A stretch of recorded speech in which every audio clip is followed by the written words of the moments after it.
നൂറനാട് പാറ്റൂർ പള്ളിമുക്കം ശ്രീ മഹാഭദ്രകാളി ക്ഷേത്രത്തിൽ വിദ്യാരംഭം കുറിച്ച് കുരുന്നുകൾ. Doctor N Sasidharan, സാഹിത്യകാരി രേഖ R താങ്കൾ എന്നിവരാണ് അറിവിന്റെ ആദ്യാക്ഷരം കുറിപ്പിച്ചത്. ഇലസ്കോ ഇലക്ട്രിക് സ്കൂട്ടറുകൾക്ക് വമ്പൻ ഓഫറുകളുമായി അഖിൽ വിഷൻ ചെറിയനാട് ചെങ്ങന്നൂർ. വെറും 10 രൂപയ്ക്ക് 150 കിലോമീറ്റർ വരെ യാത്ര. സ്മാർട്ട് ജനറേഷന് വേണ്ടി smart scooter. Akhil vision Cheriyanad Chengannur. കുട്ടികളെ ആദ്യമായി അക്ഷരങ്ങൾ എഴുതിക്കുന്ന ഹൈന്ദവ ആചാരമാണ് വിദ്യാരംഭം. നവരാത്രിയുടെ അവസാന ദിവസമായ വിജയദശമി നാളിൽ പ്രഭാതത്തിലാണ് വിദ്യാരംഭം നടത്താറുള്ളത്. സാധാരണയായി ഗണപതിയെയും പിന്നീട് വിദ്യാദേവതയായ സരസ്വതിയെയും പ്രാർത്ഥിച്ച ശേഷം ഓം ഹരി ശ്രീ ഗണപതായേ നമ എന്ന് നാവിൽ എഴുതിയാണ് വിദ്യാരംഭം നടത്താറുള്ളത്.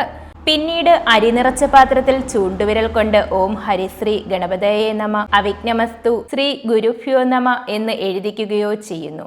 വിജയദശമി ഒരു ശുഭദിനമായി കണക്കാക്കുന്നത് കൊണ്ട് ഈ ദിവസം വിദ്യാരംഭം നടത്തുന്നത് വളരെ ഉത്തമമായും കരുതുന്നുണ്ട്. News bureau, Charummood.